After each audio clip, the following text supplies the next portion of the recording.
이해가 가십니까? 네. 100% 이해를 하셨습니까? 네. 제가 좀 김평우 변호사님 이 편지를 중심으로 오늘 국내 정치 좀 말씀을 드리겠습니다. 김평우 변호사가 한 2주 전에 일탄을 보냈습니다. 거기에 박근혜 대통령 탄핵의 시작 과정을 참여했던 변호사로서 설명을 하시면서 당시 총리로 있던 황교안 씨가 박근혜 대통령 탄핵의 최고 책임자다, 다른 말로 하면 거의 주범이라고 좀 비판을 했습니다. 그러자 지금 이 유튜브 상에서도 난리가 나 있습니다. 유튜브끼리도 지금 막 싸움을 벌이고 있습니다.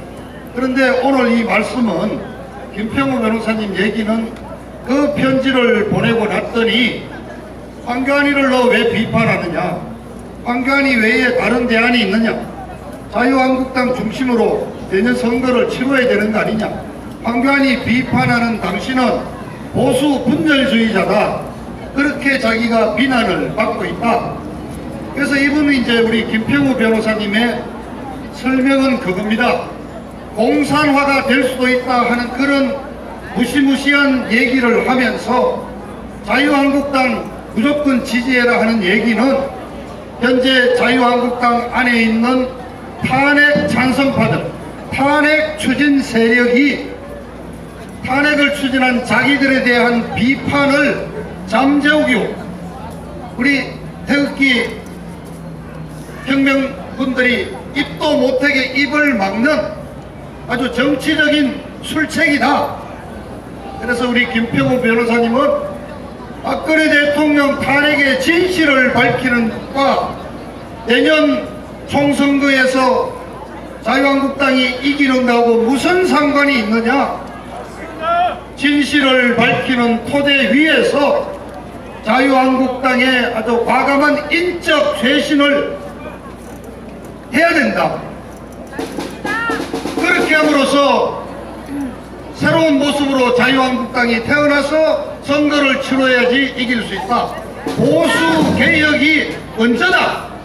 무조건 뭉치자, 자유한국당 중심으로 가자는 게 아니라 보수 개혁이 우선이다 하는 말씀을 하셨는데, 다행히 앞에 계신 어르신들이 동의를 하신, 제가 몇 마디만 더 부연 설명을 하겠습니다. 그렇습니다. 자유한국당 내부에 과감한 인적 청산이 있어야 합니다. 지난번 선거 때 공천심사위원으로 참여했던 소설가 이문열 선생이 오늘 아침 어느 신문에 인터뷰 기사가 났지요. 아주 단적으로 얘기했습니다. 지금 자유한국당 안에는 죽었어야 될 인간들이 살아서 지금 막 버젓이 돌아다니고 있다고. 공감하시죠? 그렇습니다. 자, 지금 저보고도 연설을 하고 내려가면은 점잖게 바꾸셔서 왜 자꾸 황교안이 욕합니까? 뭉쳐야죠. 뭉치는 게 되는 길은 그렇습니다. 예, 동의합니다. 제1야당인 자유한국당 저도 지지를 하겠습니다. 다만 비판할 거는 비판해야죠. 자, 내년에 자유한국당 중심으로 선거를 치러야 된다. 제가 몇 가지 내년 선거의 시나리오를 말씀드리겠습니다. 과연 그런지, 자, 첫 번째 맞습니다. 자유한국당이 중심이 돼서 내년 총선을 치르는 방안이 있습니다. 그러기 위해서는 지금 이 더불어민주당 세력들이 추진하고 있는 연동형 비례대표제를 반드시 막아내야 합니다. 그래서 현재와 같은 직접 선거를 하는 이 체제에서 선거를 치러야 하는 것입니다. 거기에는 앞서서 이문열 씨가 말했고 김평우 변호사가 주장하듯이 과감한 인적 청산이 이루어져야 합니다. 탄핵 찬성했던 배신자들은 물론이고 탄핵에 찬성하지 않았더라도 그저 이념도 없이 빠치만 달고 있는 친박들도 정리해야 합니다. 새로운 세력들을 받아들여야 합니다. 그런 인적 청산으로 자유한국당이 거의 환골탈태한 수준이 됐을 때 내년 선거에서 승리를 바라볼 수 있습니다. 그러나 여러분, 두 번째 대안이 있습니다. 자유한국당을 중심으로 해서 비록 한석이지만은 그 애국 열정만큼은 누구보다도 대단한 애국당도 포함을 하고 우리 여기 태극기 세력에서 배출된 젊은 세력들도 과감하게 영입을 하고 그렇게 해서 우리 태극기 세력도 함께하는 범보수 대연합을 구성하는 길이 더 나은 방법일 수 있습니다. 그때는 당명을 바꿀 수도 있습니다. 왜 이런 범보수 대연합 같은 얘기를 하지 않고 우선 있는 자유한국당으로 그냥 가자고 탄핵 찬성해서 뛰어나갔던 저 50여 명 그대로 받아주시겠습니까? 자, 또 세 번째, 자유한국당이 발전적인 해체를 하고 탄핵 찬성했던 놈들 다시 바른당으로 돌아가고 탄핵 반대했던 세력을 중심으로 해서 정말 젊은 시민들과 자유민주 체제에 뚜렷한 신념을 가진 새로운 세력들로서 새로운 정당을 만들어내는 것도 하나의 방법인 것입니다. 그리고 마지막으로 이 더불어민주당, 정의당 이 뜰거지들이 연동형 비례대표제를 밀어붙이는 경우도 생각을 해야 합니다. 그럴 경우 우리도 자유한국당을 중심으로 지역 정당을 만들고 우리 자유민주 세력의 군소 정당을 만드는 아주 전략적인 접근도 필요한 것입니다. 그래서 태극기 애국 세력 여러분, 마음은 급한 것 같지만 아직도 시간은 있습니다. 6월, 7월 지금 여러 가지 내외 정세가 긴박하게 돌아가지 않습니까? 두 가지 변수가 있습니다. 길게는 말씀드리자면 미국에 의한 북한 평정 작업이 어떻게 되느냐, 남북 엄청난 정세 변화가 있게 될 것입니다. 두 번째, 지금은 옥중에 있는 박근혜 대통령이 석방되는 사태가 나오면은 야당은 또한 엄청난 지각 변동을 일으킬 수가 있습니다. 지금 이 시점에서 자유한국당을 중심으로 뭉치자 황교안이를 비판하면 안 된다는 자들은 저는 순수한 의도가 아니라 생각합니다. 여러분들 조금만 더 냉정한 눈으로 지켜보면서 대처에 나왔으면 하는 말씀을 드립니다. 그리고 한 가지는 더 드려야 돼요. 이번 호국의 달 6월은 현충일에서 문재인이가 한 망언 때문에 완전히 그냥 나라가 지금 두 쪽으로 쪼개져 버렸습니다. 근데 여러분 아시죠? 왜 이런 얘기를 문재인이가 하는 것일까 이겁니다. 첫째, 저는 이 문재인이 둘러싼 이 주사파 정권들은 대한민국 영국의 정통성을 부인하고 북쪽이 주장하는 사회주의 중심의 역사를 만들어내고자 이런 억지를 부리고 있는 것입니다. 한국 우리 의병 광복군이 좀 그렇습니다만은 늦게 41년 12월에 겨우 결성이 됩니다. 그리고 김원봉이는 42년 8월경 여름에 의용군을 데리고 합류를 합니다. 그런데 본래부터 중공적으로 활동을 했기 때문에 거의 대부분의 병력이 오토등이 따라서 장정으로 가버렸고 겨우 김원봉이하고 주변 한 20-30명만 겨우 광복군에 합류를 해서 별도의 대대를 만들지 못했습니다. 그래서 광복군에 2지대장인 이범석 장군, 3지대장인 지청천 장군을 중심으로 광복군이 운영됐고 그 세력이 해방 후 46년 1월에 의용 수비됩니까? 의용군으로 만들어지면서 국군이 시작이 되는 것입니다. 그런데 이 자들은 이 48년 건국의 정통성을 부인하기 위해서 어거지로 이 김봉봉이라는 자를 데려다가 지금 또 두 번째 이유가 있습니다. 자 보십시오. 문재인이가 제일 존경하는 사람으로서 신영복이를 꽂았죠. 그것도 올림픽 전야 제 간담회 윤희상이를 존경한다고. 그리고 월명에 의해서 월남이 폐막 그날 자기는 엄청난 희열을 느꼈다고 그랬습니다. 이제는 호국 영령들이 잠들어 계신 국립묘지에서 6.25는 단 한 번도 언급하지 않고 6.25를 일으킨 그 주체인 국회를 단 한 번도 언급하지 않고 애국에 무슨 좌우가 있느냐 보수 진보가 있느냐 그냥 물타기를 하고 한마디로 말해서 문재인이의 일련의 발언을 묶어보면은 문재인이는 북한에 의한 적과 통일을 나는 바란다. 나는 빨간 색깔이다. 아예 커밍아웃을 했다고 생각합니다. 그래서 여러분 우리 자유 세력에 똑 부러지는 우리 전직 국회의원 안에 있습니다. 차명진 의원 뭐라고 그랬죠? 어제 페이스북에 입이 제대로 달린 국회의원이 있다면 한 명이라도 문재인이 빨갱이라 그래라. 맞습니다. 그랬더니 이해찬이가 어제 오후에 벌써 차명진이 정계 은퇴시키라 그러는데 왜 그런 얘기 못합니까? 저는 김은봉이를 언급한 문재인이의 정신은 빨갱이라는 것을 스스로 선포한 발언이다. 그래서 묻습니다. 과연 문재인이는 어느 나라 국적이냐? 북한을 위해서 일하는 정말 북한 대변인이냐? 아니면 주소만 남한에 두고 있지 실제 북한에서 일하는 북한 간첩이냐? 우리 여러분 정말 나라가 없어질 그런 위기에 처했습니다. 이런 자는 하루빨리 정말 저 청와대에서 끌어내려야 하는 것입니다. 호국의 날 지켜야 될 것이 많습니다.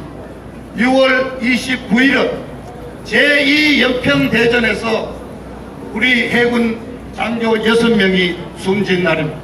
또 6월 19일은 미국 대학생 존 원비어가 북한에 관광여행 갔다가 돌아올 때쯤 돼서 신고 다니는 운동화를 그 신문지로 싸가지고 가방에 넣었는데 제가 출국하는 날 검색대에서 우리 어떻게 수령님 사진이 들어있는 신문으로 신발 싸느냐고 그렇게 잡혀가서 간첩으로 고문을 2년 동안 받다가 미국에 거의 죽기 직전에 미국으로 보내서 바로 고문으로 사망한 날이 6월 19일입니다. 이러한 호국 영령들 앞에 문재인이가 6.25를 일으킨 특급 전범 김은봉이를 존경한다고 말하면서 훈장을 주겠다 그러는 이 문재인 좌파 정권은 더 이상 대한민국 정부가 아닌 것입니다.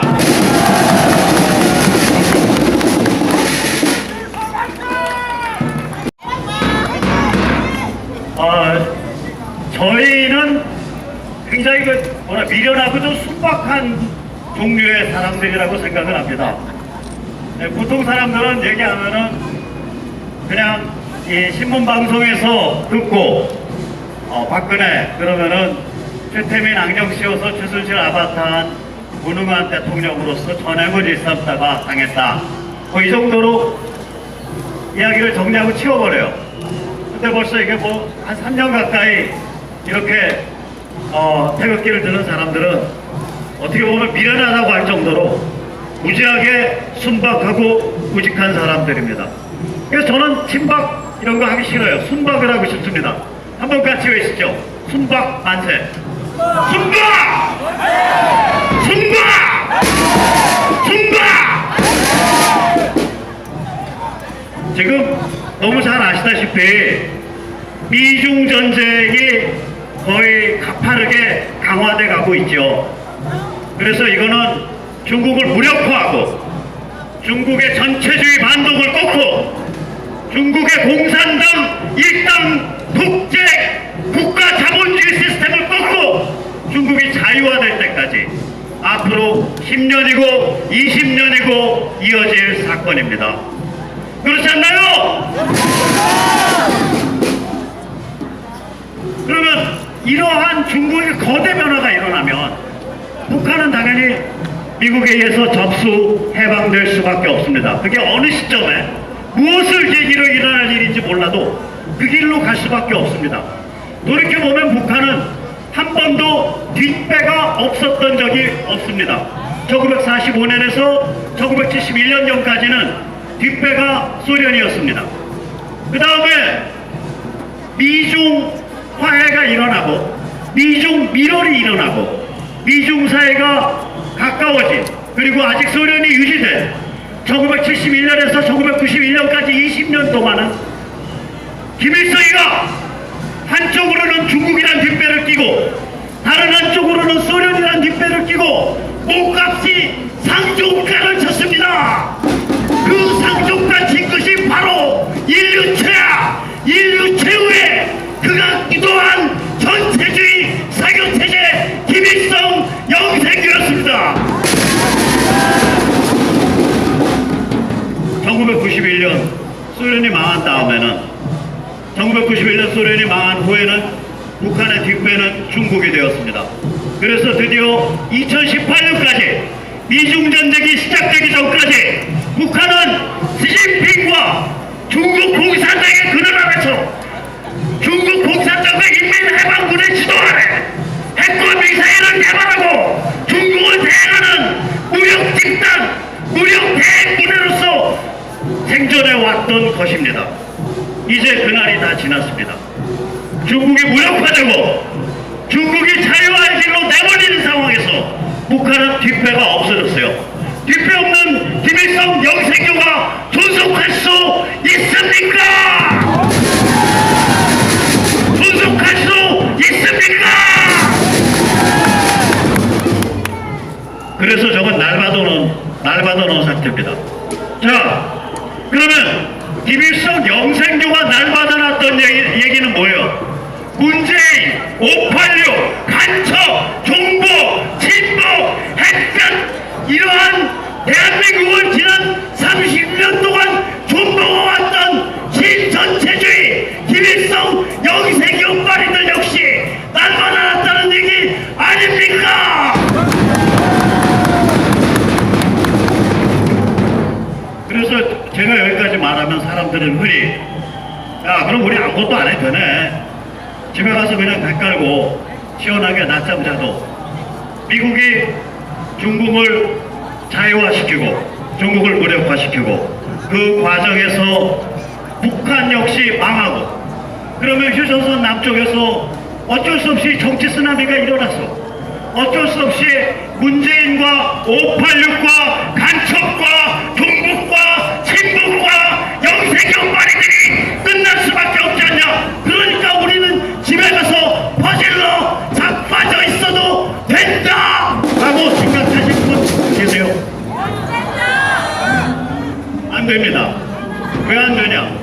그거는 바깥의 조건이고요. 그 쓰나미 아래서 그 변화의 물결 속에서 우리 한국인이 무엇을 성취해낼 수 있을 거냐는 우리의 고민과 우리의 실천과 우리의 열정에 의해서 결정될 것이기 때문입니다. 그래서 우리가 동지가 되어야 됩니다. 그래서 우리가 학습을 해야 되고, 그래서 우리가 공부를 해야 되고, 그래서 우리가 사상과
섞인 존재들이 있습니다.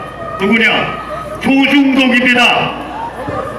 이 탄핵 동지의 핵심 세력은 김무성도 아니고 유승민도 아닙니다. 바로 조선, 중앙, 동아, 대한민국 최고의 권력 집단입니다. 맞죠? 탄핵 정국 때 제가 바로 이 자리에서 외쳤었습니다. 기억하세요? 같이 따라해주세요. 조중동포 너희가 나치냐 너희가 공산당이냐 같이 해주세요. 조중동포 너희가 나치냐 너희가 공산당이냐 거짓을 가지고 하루 종일을 웽웽웽웽웽웽 우리의 귀에 대고 세례하지 않았습니까? 맞죠? 극단적으로 얘기할게요. 김무성이가 조선을 공격하고 유승민이가 중앙을 공격하면 용서할 수 있습니다.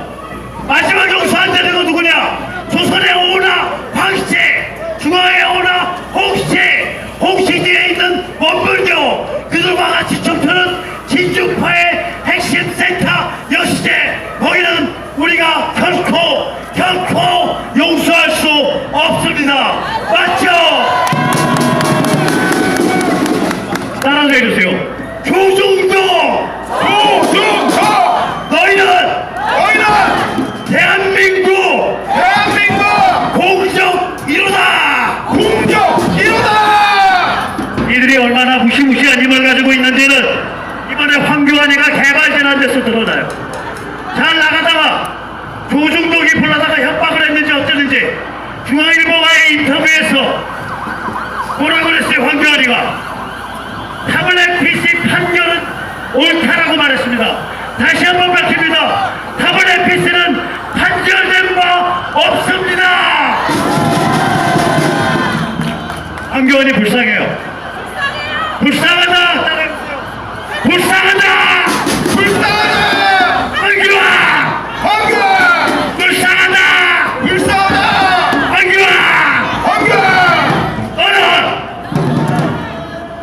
중앙일보, 조선일보, 동아일보의 시답 아니냐? 불러다가 한번 겁주면 그 앞에서 깨갱하고 꿇어 엎드려서 빨아! 뭘 빨아! 그래서 우리 탄핵 반대요! 우리 태극기 정치들을 도매금으로 팔아넘겨 이 배신자야! 황교안이가 가로포시던 말던 그 배후에서 조중동의 이중전쟁을 무시하고 중국의 자유화를 무시하고 대판을 조지던 말던 지구는 봅니다. 일어날 일은 반드시 일어납니다. 중국은 무력화되고 북한은 해방되고 비로소 남쪽에서는 위대한 축복의 정치 쓰나미가 시작되어서 무려 30년을 갑니다. 그 세월 동안 우리는 민주총을 박살내고 그 세월 동안 우리는 전교조를 박살내고 그 세월 동안 우리는 모든 중국과 친북과 구역질나는 586을 박살낼 겁니다. 그 30년 정치 내전의 공지로 뛰시오.